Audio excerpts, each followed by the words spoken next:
सबक फिर पढ़ सदाकत का, अदालत का, शुजाअत का। ठीक है, इमाम तौहीदी का आपने नाम सुना होगा, उनके बारे में आपके क्या विचार हैं? क्या वो काफिर हैं?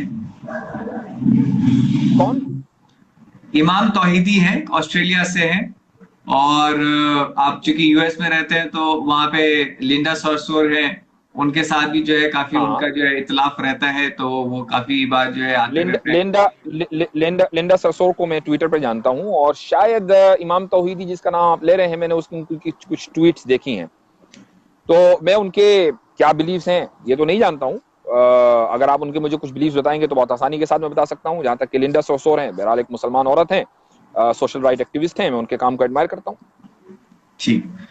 तो उनका ये कहना है कि जैसे आप हैं, आप सबसे पहले मैं उनके ऊपर आता हूँ। इस्लाम जो है इसमें हदीस जो है वो पूरा इंपॉर्टेंट पार्ट आप कहते हैं, लेकिन कौन से हदीस जो है वो सही है, कौन से जाइफ है, ये हम कैसे पता करते हैं? देखिए, उसका एक पूरा मैकेनिज्म और उसके उसूल प्रिंसिपल्स मौजूद हैं। तो हम्म। ऐसा नहीं है कि मैं आज 1400 साल बाद आया और मैंने कहा कि भाई ये जो हदीस है ना, ये मुझे अच्छी नहीं लग रही है इसलिए मैं इसको नहीं मानता, और वो जो हदीस है वो बड़ी अच्छी लग रही है इसलिए मैं उसको मानता हूँ। तो इसमें अब आपके मानने न मानने का हम पर कोई फर्क नहीं पड़ता, चूंकि यूर नोबडी। ठीक है, उसका जो तरीका है, जो उसका जो उसूल है, जो ज़ाब्ते हैं, जो पूरा क्राइटेरिया है, वो वेल डिफाइंड, वेल डॉक्यूमेंटेड पूरा इस्लाम में मौजूद है, और आज से नहीं बल्कि गुज़िश्ता 1300 सालों से मौजूद है। तो अगर उस क्राइटेरिया के एतबार से कोई हदीस सही होती है तो उसको सही कहा जाएगा, और उस क्राइटेरिया के एतबार से कोई हदीस ज़ईफ होती है, वीक होती है, तो उसको वीक कहा जाएगा। एक छोटा सा, यकीनन आपके सवालों से लग रहा है कि आपने यकीनन स्टडी की है, तो मैं इसकी एक मिसाल देता हूँ। हदीस जब कोई होती है तो उसकी चेन ऑफ ट्रांसमिशन होती है। उस चेन ऑफ ट्रांसमिशन में कम से कम यूजुअली 3 लोग हो सकते हैं, और ज्यादा से ज्यादा 6-7 लोग हो सकते हैं। तो ये जो लोग हैं उस चेन ऑफ ट्रांसमिशन में, इनमें से एक एक आदमी के बारे में मुकम्मल रिसर्च है मौजूद कि भाई उसकी जिंदगी क्या थी, वो एक अपनी जिंदगी में एक प्रैक्टिस मुस्लिम था या नहीं था, वो एक अच्छा आदमी था या नहीं था। तो अगर वो एक अच्छा इंसान था, झूठ नहीं बोलता था, तो जो अपनी अपनी पर्सनल लाइफ में झूठ ना बोलता हो, वो हदीस में कैसे झूठ बोल सकता है ना? तो इसलिए अगर वो चेन ऑफ ट्रांसमिशन में आ गया तो इसका मतलब ये है कि वो उसने झूठ नहीं बोला। इस तरीके से आप हर एक आदमी को चेक करेंगे, वो 3 हो, 4 हो, 10 हो, और जब आपने सबको चेक कर लिया और सबको वेरीफाई कर लिया और सारे ऑथेंटिक क्रेडिबल माने गए, तो अब इसका मतलब ये है कि वो हदीस जो है वो भी क्रेडिबल है, वो भी ऑथेंटिक है। लेकिन अगर इन 7 लोगों में एक आदमी भी अगर क्रेडिबल नहीं है, तो अब वो हदीस को वीक मान लिया जाएगा। ये उसका एक यूनिवर्सल क्राइटेरिया है।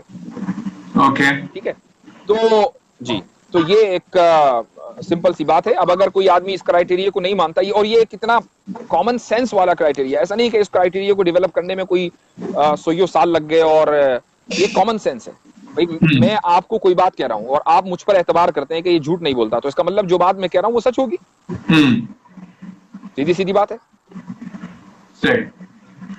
ठीक है। अच्छा, एक कमेंट आया था कि हदीस को अरेबिक में क्या कहते हैं? हदीस अरबिक वर्ड है, हदीस में अरबिक हदीस ही कहते हैं। ओके, ठीक है। तो जो इमाम तौहीदी हैं उनका ये अप्रोच है कि वो, उनका ये कहना है कि उन्होंने एक हाल में प्रोग्राम भी किया था और उसमें उन्होंने ये बताया कि चारों जो है उन्होंने सही बुखारी की जो है हदीसें रखी, और जो 4 किताब हैं, और उनमें से उन्होंने सारे पे मार्कर लगाया हुआ था कि यहाँ पे ये पॉइंट गलत है, यहाँ पे ये पॉइंट गलत है। चारों किताबों में से उन्होंने 1-2 पॉइंट ऐसे से गिनाए। तो उनका ये कहना है, वो खुद ही जो है उनका मतलब प्रॉफिट मोहम्मद के लीनियज से आते हैं, शिया है वो, और उनका ये कहना था कि जो हदीस है उनको हमें बिल्कुल ही डिस्कार्ड कर देना चाहिए और सिर्फ कुरान पे आ जाना चाहिए। तो ऐसे बहुत सारे लोग हैं जिनकी ये स्कूल, ये सोचने की जो है ये सीक्वेंस है ऑफ थॉट्स है। तो एक नदीम रिजवी है हमारे फ्रेंड, वो भी अमेरिका में रहते हैं, उनका भी यही कहना है। तो इसके ऊपर आपके क्या विचार है? किसी के कहने से, मैंने शुरू में कहा कि किसी के कहने से कोई फर्क नहीं पड़ता, बिकॉज यू आर नोबडी। हाँ, आप क्या कह रहे हैं हम उसको तो इवैल्यूएट कर सकते हैं। आप हैं इसलिए आप कह रहे हैं, इट डजंट हर्ट अस, ठीक है। अब एक साहब हैं जिनको आप रेफर कर रहे हैं, इमाम तौहीदी, अब वो उनकी क्या मुकम्मल थॉट्स हैं ये मैं नहीं जानता हूं, लेकिन अगर उन्होंने कोई बात कह दी तो जब तक कि मैं उस बात को न सुनूं कि वो क्या पॉइंट उन्होंने रेज किए हैं, क्या उनको ऑब्जेक्शन है, जब तक कि मैं नहीं कह सकता उनके बारे में कि उनका कहना सही है या गलत है, ठीक है। या हाँ, आज के दौर में अगर कोई आदमी खड़े होकर ये कहे कि भाई हमें हदीस को जो है ना वो बिल्कुल खत्म कर देना चाहिए, कि hadith is not a source of sharia, by principle ये चीज गलत है ना। आप ये तो कह सकते हैं कि ये जो फला हदीस है ना ये वीक है इसलिए कि इसमें 100 एंड 100 नरेटर हैं जो क्रेडिबल नहीं है, आप ये तो कह सकते हैं। लेकिन आप ये कहें कि हदीस एज अ होल गलत है और उस पर अब हमें उसको नहीं मानना चाहिए, उसको हम शरीयत का सोर्स न माने, ये बाय प्रिंसिपल गलत है। ठीक है, मैं बस इसमें तो पूरा अभी मैं आपका ज्यादा समय नहीं लूंगा, बट मैं जस्ट एक बार उसको जो है, मेरे फोन की बैटरी भी 15% से लेस रह गई, मुझे नहीं मालूम था लंबा चलेगा, तो खैर आप यू कैन कैरी ऑन जब तक जी, ये हमारा तो मैं बस एक बार जो है ना, बस only for 1 minute I will play it out. Greetings and peace be upon you.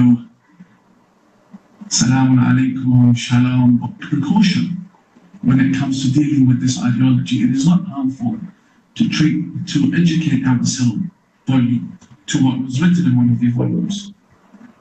And it was very shocking for the nation as to what exactly lies within these books.